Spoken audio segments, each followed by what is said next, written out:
Tonight on Street Hospital, it's Wellington's biggest party of the year.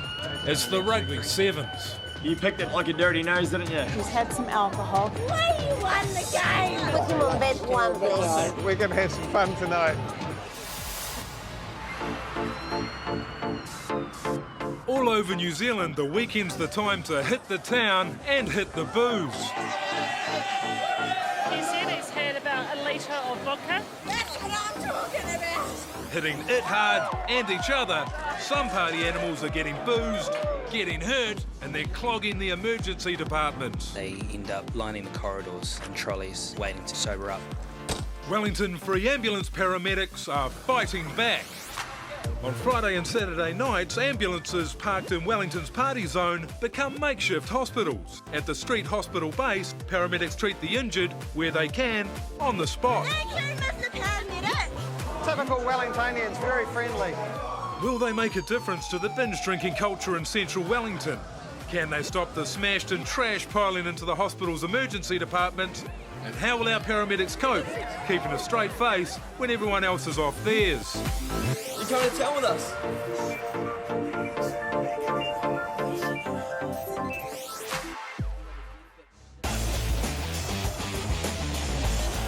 Every year, Wellington City plays host to the International Rugby Sevens. Fans travel from all over the country and the world for a weekend of partying, crazy costumes, heavy drinking, and for some, rugby. New Zealand's just lost to Kenya in the semi-final, so everybody's just ditched. We're going out to the pub, get drunk. Look at these people, they're all leaving. New Zealand lost, we're out of here, this sucks. What we're going to do now is we're going to go to the pub. If you want to come with us, you're most welcome. With disappointed fans and partygoers streaming out of the stadium, the city's set to explode into an all-night carnival. Courtney Place is going to go off tonight. They've set up a temporary hospital in the centre of the party zone and called in all available staff. Courtney Place is all fenced off. We're expecting a pretty big crowd tonight. Based on previous years, it'll be shoulder to shoulder. So we've got the triage centre set up here. We've got half a dozen stretchers in there, chairs. So this is basically a little mini hospital. The first wave of revellers are bearing down on Courtney Place as Craig and frontline paramedic Mark set out on their first patrol. I'm seeing a pretty big stream of people dressed in everything imaginable and some probably underdressed by some sense. Scott England! Streaming down to Courtney Place. We're going to have some fun tonight. That's what I'm talking about. Well, you ladies have a... Where is he going? I did not see that. Yeah, so there you go. Right, okay. Aware that things can only get worse, Craig and Mark push on. Back at the Street Hospital, Ben's team are preparing for anything the night can throw at them. We have this beautiful little setup here so that we can treat and release people back into the community in the evening as opposed to having to go to ED and basically take resources away from really sick people that really need the attention. Roger that. Manor and Cuba, you'll advise. So we've got an orange job up at Manor and Cuba, and that's all we know. Okay. What they find is a teenage girl in a bit of a mess, Mark. being looked after by some friendly out-of-towners. We're at the Sevens and we're meant to meet our friend. And then we found her on the side of the road. She doesn't usually drink, so Okay. she's not used All to it. We're not from here. Yeah, we're from Hamilton. We're from Hamilton. Hey, Hamilton. So we've got an 18-year-old female intoxicated. And need transport. Can we get something down to Lower Cuba Street? Hey, firm, I'll get a vehicle to you guys shortly. So she's had about a bottle of wine over how long? She's way too fast and she's not been drinking recently. I wouldn't like to be in that situation, and if I was, I would like somebody to help me. You lost your voice. I know I have, and I'm going to be shit at work on Monday, aren't I? They're on their way back to base, and we're back out on patrol, and we stay this side of the cordon. When the ambulance gets back to base, the hospital is filling up with the first patients of the night being received by Dr. Andy. I oversee the paramedics and I'll help them with the cases they've got tonight. If it makes life a little easier for the emergency department, which gets very busy and congested anyway, then it's worthwhile. If you got up on the trolley there, we can have a look. Lovely, okay. The most secure thing is to put probably about 3 stitches in that. So I'm going to put some local anaesthetic in, give it a clean, gently put a finger in when it's numb and see if I can feel any glass. Okay, just through the fat there. Good, just a bit more, you may feel this a bit. Should soon be going numb. No, there's no glass to feel. Maybe head stitches feel. Just give it a bit of a wash. There's now a steady stream of sick and injured, including one brawler less worried about the mess he's in than proving he didn't come off second best. Okay. Can you... I didn't get smacked over. Listen. Never got smacked over. We need you to be seen, okay? You've been whacked on the ground. Okay? can you put him on bed 1, please? I never got smacked over. I got smacked over. Somehow you end up on the ground. Knockout.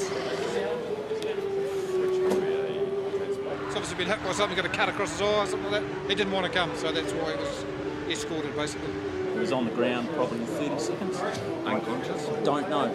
Oh, it's a coal miner. Hello. I was just going to text. Right, no, you won't. Can you tell my colleague here your parents' phone number? We've got to try and persuade him to give us the number of his parents so we can get them to come and fetch him. Because as long as there's somebody to look after him, he should be okay. One sorted, heaps more to go.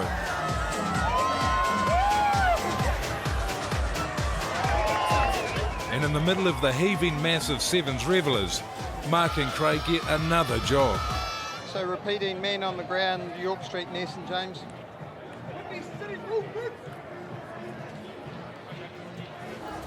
Craig and Mark start forcing their way through frenzied partygoers. They're searching for an off-duty council warden who's reported a Sevens victim, collapsed in a gutter. Oh, down the end here. He's just down there. Down the end here. Sevens weekend is a test of endurance for players and spectators alike. Medics Craig and Mark have rushed to an alleyway where a Sevens victim has crashed out. A 19-year-old gentleman who's had a little bit to drink and now depositing his supper and his alcohol on the footpath. Do you know how much you've had to drink tonight or today? Too much. What time did you start? Too early. Too early. What time was that? What time's too early? About 8 in the morning. 8 o'clock this morning. That's right. Yeah, sit up against the wall if you can. We'll stand you up and see how wobbly you are.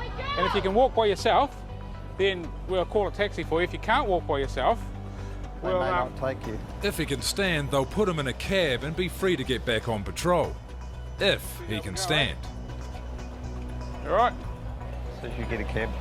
Yeah, I think we might do. I think a guy come from the South Island. He's been up for the Sevens, had a little bit too much to drink.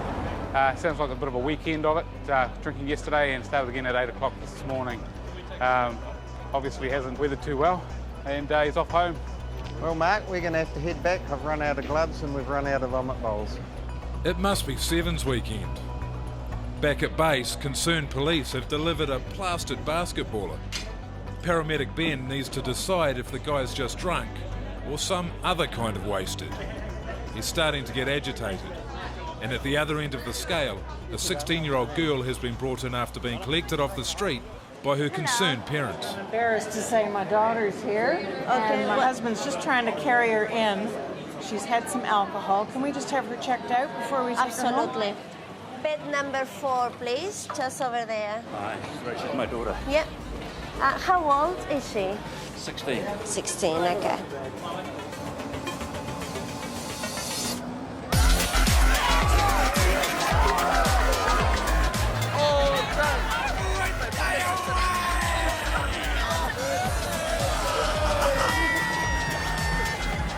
My understanding is we're going to a patient with a lacerated foot up at Taranaki Street, which is really no surprise given all the glass around. Oh, God. There's quite a bit of blood. We really need to have a bit of a clean-up first to see, in fact, what lies underneath. There's some recent blood here, although this gentleman said he did it about 3 years ago. I'm way too pissed for it to be sore, mate. This barefoot unicorn has been dancing on his badly cut hoof for 3 hours without feeling a thing. Yeah. So it's going to need suturing. This is Ben. Ben decides a young girl should go through the intoxication procedure to help her sober up safely.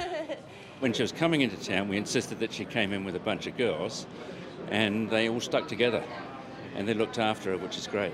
The thing is that she's going to be here, she's going to be monitored. There's no reason why for that hour and a half you guys can't go off and get yourself something to eat. Yeah, no, we're Go and have a dance, go clubbing. You're a clubber, aren't you? I can see it in your eyes. a different outfit. It appears that she has had a few drinks, and they're worried about dehydration, so they're going to give her an IV. Nice and still, and you're going to feel a sharp scratch on 3. 1, 2, 3. You can have your arm back now. All right, so you can bend it. You can bend it, see? It's all bendy. There's no needle left. All right. Are you a bit cold? Yeah, shall I get you an extra blanket? All right. Nicely done, Mum. 21st birthday party. Outside, there's no way an ambulance can get through the crowded streets, so Craig and Mark's barefoot unicorn will have to walk. The chances of getting down there without standing on small glass. This gentleman is hobbling back to our triage centre, where we'll look at giving him some sutures in his foot. For some reason he thought walking bare feet in Courtney Place would be a good part of the costume. Apparently unicorns don't have shoes, but there you go. Still on a natural and alcohol-induced high, the barefoot unicorn is refusing to let his injuries slow him down. Can you put him on the stretcher, please? There's so many people. We'll get you up on that stretcher over there, I think. In the other corner, the plastered basketballer is not keen on having his temperature taken. No, all right, we won't do All right, we'll leave the wig on. How about we pop something to take your temperature? Take your temperature just like the doctor does, okay? Just like the doctor. The love doctor. It'll come out soon. Oh, a big man like you can't be scared of a thermometer. Size of you. You can't be scared of a thermometer. You stop spitting and stay down. What's that hurt, bro? What hurt? Putting it in your ear? Yeah. We had to take your temperature, mate, to make sure you're all right, eh?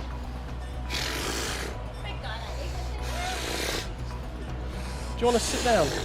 He's not necessarily aware of what he's doing. At the same time, you can't have that behaviour going on around young women who, are intoxicated and quite vulnerable. It's not ideal. Ben's suspicious there's more than just alcohol involved here and wants the basketballer off court and into an ambulance. It wouldn't surprise me if he probably ends up needing to go to hospital and being monitored because he's already spat all over me. Does he need to just settle for 10 minutes first? There's no rush for this.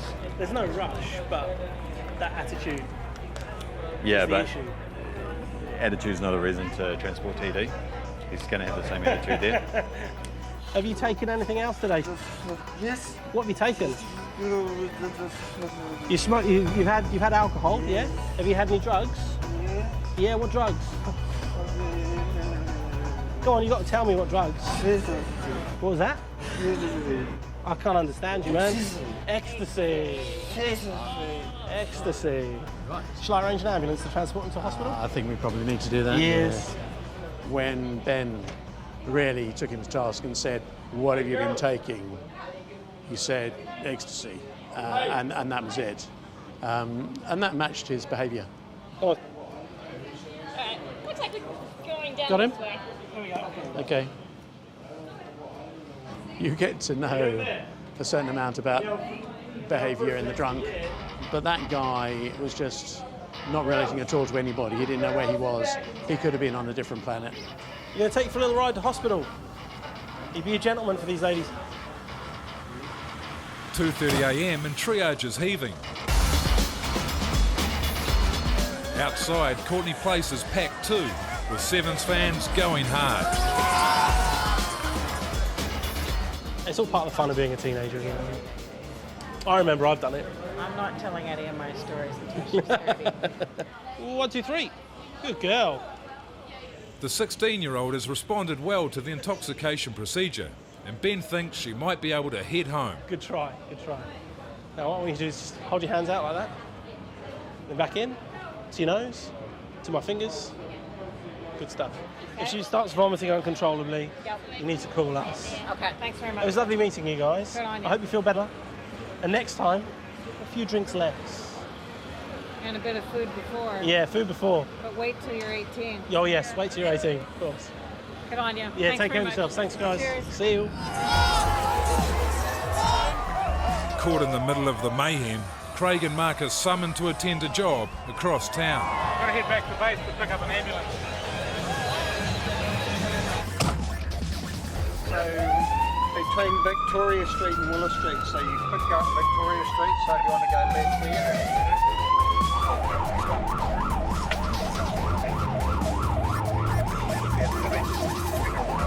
A foot patrol has come across another partygoer passed out in a car park, but this one needs urgent medical treatment.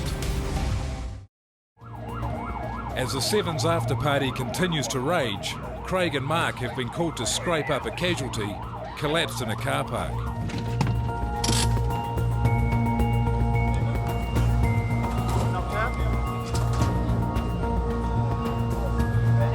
Stand up. And down onto here. Here's the one. There we go.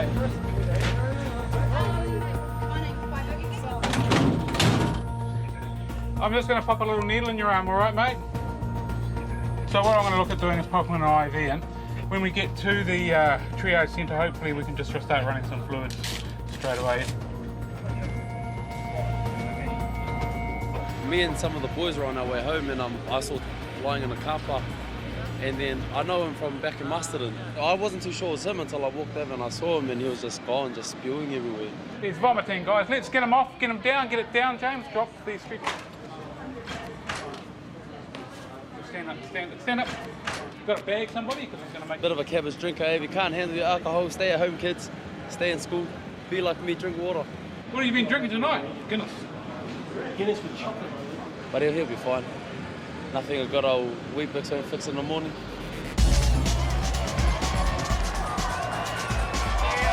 Bottles, glasses and concrete don't go well together, and there's broken glass everywhere. Craig and Mark are dealing with yet another Sevens tourist with a foot wound. Courtney Place OIC from Craig. We're just about at Tory Street. We're bringing back a young lady with a toe laceration. Just up in here is the first aid area. Just sit up this way here.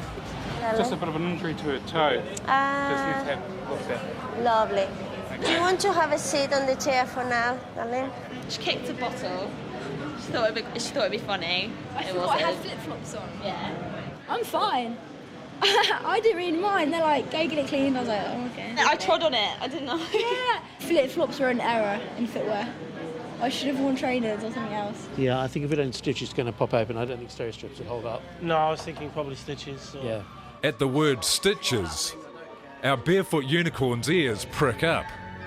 Sobering up now, he will have to face his worst nightmare, needles. Okay. Don't flinch, buddy, you're all right. Coming now. And it's a really big needle. Shit! Grab the side of the bed with your hands and squeeze it really hard, okay? Keep squeezing the bed and just focus on your breathing, all right? You're doing really well. You're all right, buddy. Sucks. One more scratch. You're all right, buddy. If he doesn't do it now, you'll regret it later. Yeah, right. You're doing well, though, okay? Where's my toe? A rough-riding cowboy arrives with a head wound and a sense of humour. How you doing, guys? Because he's got a lap to the back of his head. ED's getting really slammed tonight, so we brought him in here. Pretty much having way too much fun there downtown, and you better believe it. Oh my goodness, Julia. Hey, caught red-handed. You picked it like a dirty nose, didn't you? Well, the tension, the dry, and the atmosphere is building. The Sevens, what a weekend it's been. Just turn this off and back on. This is about as funny as a fart in an elevator, isn't it? The hat obviously has been lost. Would you prefer to have some glue rather than stitches? Just whatever. Okay. Whatever blows your hair back. It's best always to have it dry before you start. Yeah. Okay, that's good. That's good. So now it's important I take my fingers away before they get glued. Oh yeah. All right? Yeah, here it is. There we go. Yeah, I was gonna say, good on you. Okay, go well. All patched up and ready to ride again. And Ben's car park casualty has finished the intoxication procedure and looks well enough to go home. What a mess, what a mess, what a mess. Don't worry, we'll tidy up our stuff. You just have to wash your clothes tomorrow, right? It's your paperwork. Thank you. I'm actually really sorry. That's okay. It's not a problem. You're an absolute gentleman the whole time, so there's nothing to worry about. You've just been a bit sick, so you have to wash your clothes and stuff like that. Yeah, I'm going to take everything off. Good on you. Don't do it now, mate. No, don't worry. With the anaesthetic kicking in, just in time, stitching is about to start on the barefoot unicorn's foot wound. The injection kind of sucked though. But stitches didn't hurt. No, thank you for that. That's all right. Can you go in between the toes and just smarten it up? And also any exposed bit of foot, that would be really good. Yeah, all the best. Thank you.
Supporting local content so you can see more of New Zealand on air.